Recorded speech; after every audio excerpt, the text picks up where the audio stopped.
Am I the a-hole if I called off my wedding because of my mother-in-law?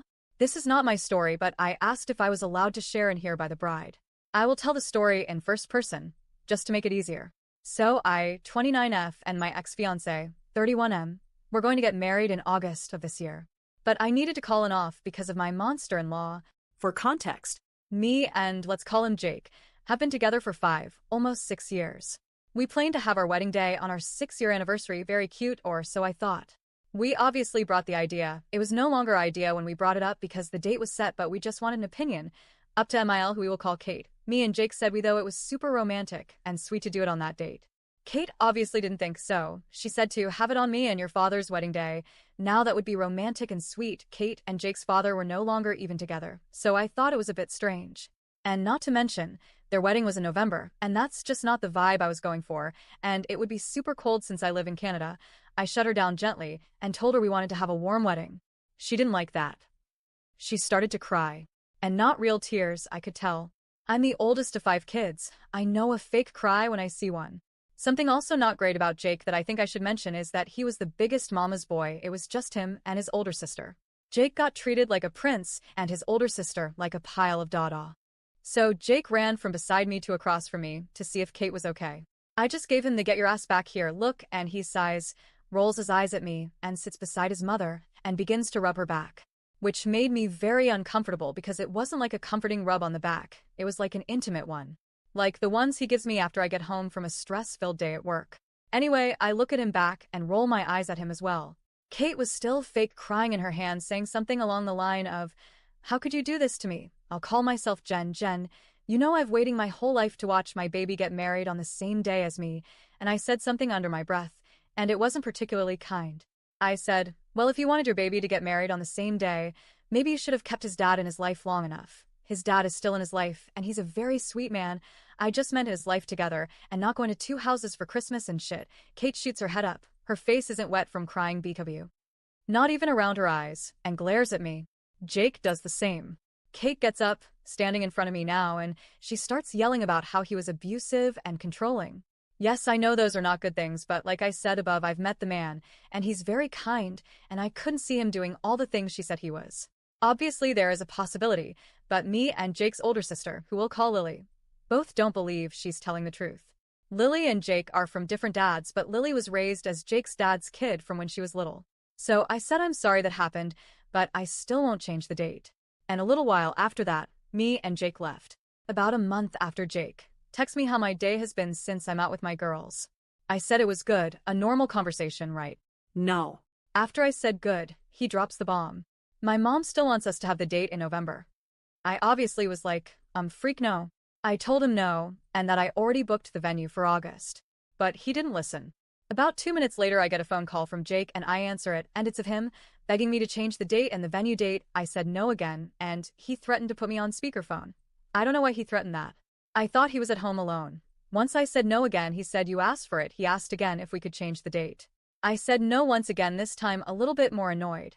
Then I heard an agitating voice in the background. It was my Emile. She goes on to say how much I'm disrespecting her and how much it hurts to not have my wedding in November. I said I'm sorry, but I'm not changing it, and she just got even more upset. Her and Jake were both yelling at me over the phone, and I just hung up, went back to my girls, and dealt with it when I got home. When I got home, it was a shit show. As soon as I walked through the door, I was getting screamed and yelled at on why we couldn't change the date. I told Jake, and now Emile, that it was because I already booked the venue on that specific date and has already put the deposit down.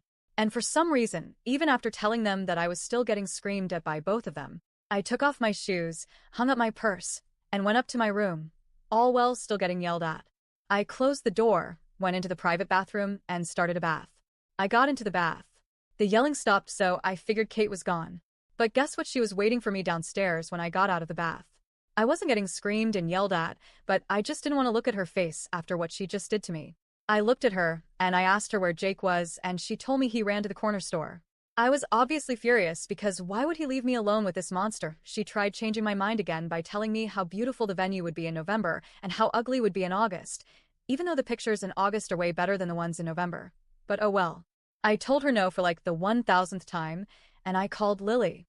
Lily came over and grabbed her mom with a fight, and they left. By the time Jake got home, Kate and Lily had already left, so he walks in through the door and asks me where Kate is. I told him she left and that she would not be coming back for a while. He started yelling at me for doing something to his mom, like he thought I killed her or something. Anyways, I just didn't engage and went back up to our room and got in bed. I fell asleep immediately, and nothing happened for the next while. 2 months later, so around now, I was picking up my wedding dress a little late because I wanted to fit in it when the wedding day came. Lily, my maid of honor, and 2 of my bridesmaids came with me to try my dress, and of course my mother. Nobody else was invited and nobody else was supposed to show up, but my best friend did, and if you could guess, it was Kate Yamie. She came in, and I let her in because I thought we were done with this bull crap. I tried on about 7 dresses, 5 of which she was there for, before I found my dream dress. It was this tight body to the knees, flow lace-up dress. It was stunning. Everybody loved it, duh. Except Kate. She said it made me look big. For context, I am only 150 pounds standing at 5 feet 4 inches, and I'm not that big. My chest and my butt are, but I would say my belly area is pretty slim. On the other hand, Kate, not so much. She's about 5 feet 1 inch, 230 pounds, and that's not a problem at all, but I just thought it was weird that she was body shaming me when she's shorter and weighs more than me. But again, that's just me. And please don't come after me for this because I'm not trying to be mean, but I just thought it was strange. I said I didn't care, and I brought the dress. It fit nicely and looked beautiful. Now, this is the point where I had to call off my wedding. For some reason, my mother-in-law thought it was a good idea to take a picture of me in my dress, the one that I was sticking with, and send it to my fiancé. After I got out of the dress shop, about 45 to an hour passes, and I get a call from Jake. He tells me the dress I picked makes me look fat and ugly, and that his mom was right. Obviously, I was taken aback, and I asked him how he knew what my dress looked like and what his mom had said. That's when he told me she took a picture of me in my dress and sent it to him. I was livid, but the things that came out of his mouth after that is what made me super upset. Now, I'm not going to say what they were because they were super personal and very offensive. And that's what made me want to cut it off. Because what mommy says is what goes right. A week after buying my dress, I tried it in front of him, and he said the same things over and over again. I told him fine. We won't have a wedding then, unfortunately for me. He agreed and told me his mom was telling him to break up with me anyway. I was pissed, kicked him out of the house, blocked him and his mother, and mailed out letters to everybody telling them that the wedding was officially off. After blocking mother-in-law and Jake and kicking Jake out of the house, I haven't heard from them since, and it's been about 4 weeks, and it's been great. So, am I the a-hole for calling off my wedding because of mother-in-law? Again, this isn't my story. I am the maid of honor that witnessed and heard what happened at the dress store a while ago. Edit, I see a lot of people saying that I'm Lily, and I wanted to clarify I'm not. I'm the maid of honor. Me and Lily are the bride's best friends. Me and Lily are different people.